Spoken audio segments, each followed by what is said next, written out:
Salam, apa kabarnya saudaraku sekalian? Kiranya kasih Tuhan Yesus Kristus senantiasa menyertai kita sekalian. Saudaraku sekalian, sebelum kita menyambut sapaan firman Tuhan untuk kita pada hari ini, marilah kita saat teduh sejenak.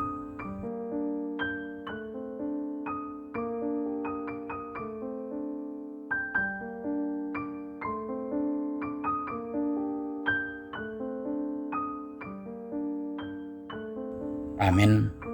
Saudaraku sekalian yang dikasihi Tuhan Yesus Kristus, sapaan firman Tuhan untuk kita hari ini diambil dari kitab Daniel 12 ayatnya yang ketiga.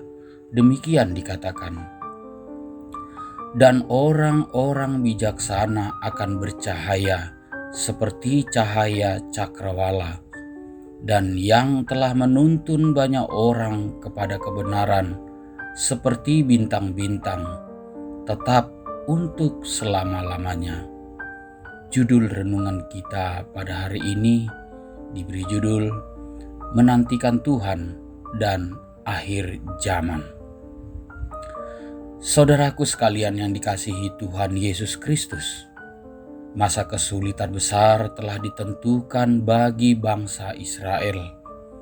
Masa itu adalah di mana masa akan terjadi kesulitan-kesulitan besar, terjadi malapetaka yang berkepanjangan, dan juga penganiayaan.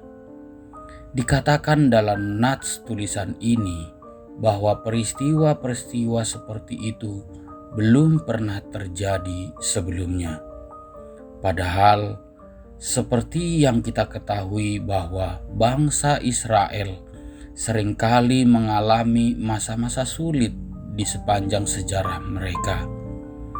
Peristiwa kejatuhan Yerusalem, teror dari Antiochus Epiphanes, sampai pada perusakan Yerusalem oleh Roma. Namun, masa kesulitan itu benar-benar berbeda. Masa yang paling terburuk sepanjang sejarah. Masa inilah yang disebut juga masa kesusahan bagi Yakub. Pada waktu itulah Tuhan menyuruh Mikael sebagai pemimpin besar untuk mendampingi anak-anak bangsa dan mendampingi umat Tuhan.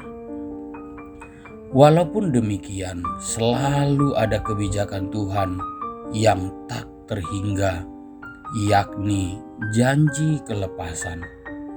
Seberapa besar pun keserangan yang ditujukan pada Israel, Allah tetap berjanji akan melindungi mereka, karena bangsa Israel sendiri adalah umat pilihan Allah yang melebihi bangsa lain dimanapun juga.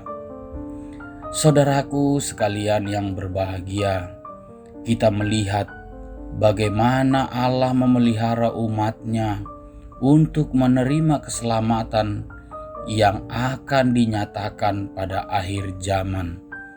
Selain itu, orang-orang yang sudah mati akan bangkit. Sebagian untuk diselamatkan dan sebagian lagi akan dihukum. Orang-orang yang dalam hidupnya menunjukkan ketaatan kepada Tuhan akan bersinar seperti bintang. Hal seperti inilah yang dialami Daniel dalam penglihatan-penglihatannya. Walaupun dalam ayat 4 dikatakan agar Daniel merahasiakan segala apa yang dialaminya dan harus merahasiakannya, tidak boleh diceritakan kepada siapapun. Melalui penglihatan tentang dua orang yang berdiri di tepi sungai, Daniel pun diberitakan bahwa proses pengujian, proses penyucian, dan proses pemurnian iman akan terjadi. Akhirnya Orang yang mampu melewati semua itu akan berbahagia. Semua janji Allah telah dilihat oleh Daniel. Ia melihat bagaimana orang banyak yang tidur dalam debu tanah akan bangun mendapatkan kehidupan yang kekal. Namun, bagi mereka yang sombong terhadap Allah akan mengalami kehinaan dan kengerian kekal.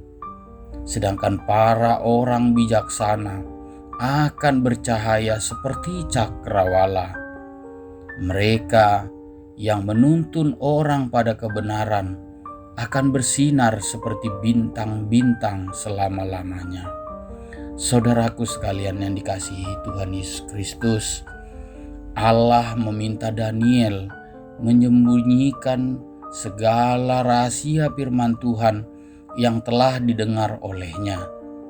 Pada akhir zaman, mereka yang setia akan beristirahat dan akan bangkit untuk mendapatkan kehidupan yang kekal. Daniel mengajarkan bahwa penderitaan ada dalam hidup manusia.